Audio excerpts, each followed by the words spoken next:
ये कहानी है एक ऐसे घर की जहाँ नियम कानूनों का राज था। और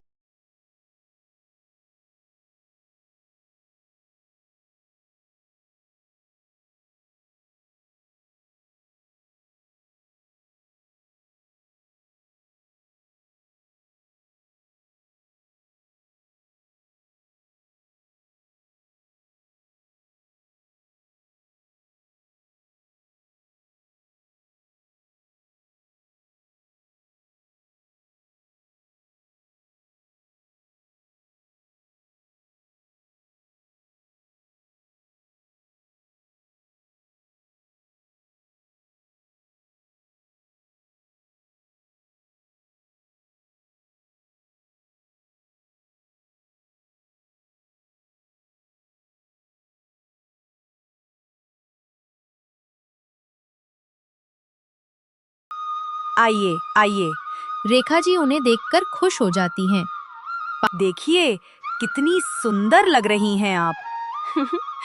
हाँ बेटी, तुम्हारे घर की हवा थोड़ी गर्म लगी तो सोचा चलकर ठंडा करती हूँ। अलग नहीं माँ, बस इस घर में अब मेरी नहीं बल्कि इस नई पीढ़ी की चलती।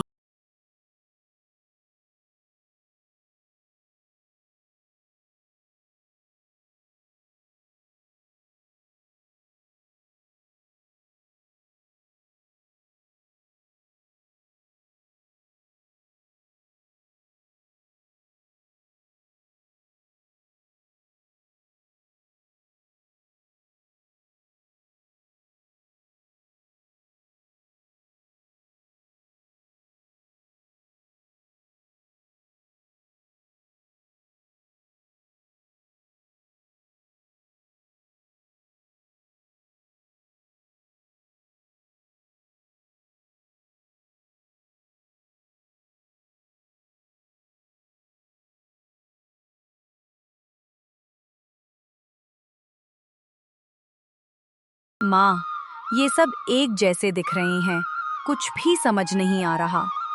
और तुम प्रिया, तुम्हें कोई दिक्कत हो रही है? और देखा रेखा, तुम्हारी आंखें धोखा खा गईं, लेकिन प्रिया के हाथों ने सही पहचान की। घर भी ऐसा ही है, सिर्फ आंखों से देखकर सब कुछ सही नहीं लगता। घर की असली पहचान तो हाथों से की गई मेहनत में है, जो दिल से की जाती है। रेखा जी को पहली सीख मिल चुकी थी, लेकिन उन्हें अभी भी कुछ और सबक सीखना बाकी था।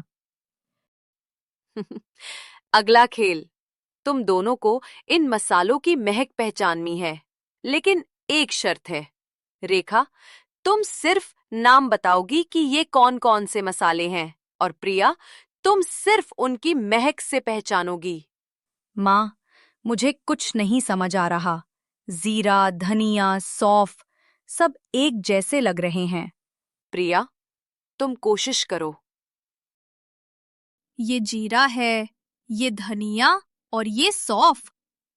देखा रेखा, तुम सिर्फ नामों पर ध्यान देती हो, लेकिन प्रिया ने उसकी खुशबू पहचानी। घर का भी यही हाल है। एक घर सिर्फ नामों से नहीं चलता, वो रिश्तों की महक से चलता है। बहू भी घर की महक है। पार्वती देवी जानती थीं कि अब रेखा जी को तीसरा और सबसे बड़ा सबक सिखाना है। एक आखिरी सवाल, तुम सब बताओ, इस घर की सबसे कीमती चीज क्या है? नानी जी, इस घर की सबसे कीमती चीज है इसकी पेंटिंग्स और महंगी गाड़ियाँ। नहीं संगीता, इस घर की कीमत मेरे नाम से है। ये घर मेरी पहचान है। प्रिया, तुम बताओ। नानी जी, इस घर की सबसे कीमती चीज इसकी नींव है। ये नींव जो इसे बाहरी तूफानों से बचा कर रखती है। प्रिया, मुझे माफ कर दो बेटा, मैंने तुम्हारी कीमत नहीं समझी। तुमने अपनी मेहनत, अपनी महक और अपने स्वभाव से इस घर को एक नई पहचान दी है। रेखा जी की आंखें खुल गईं। उन्हें अपनी गलती का एहसास हुआ।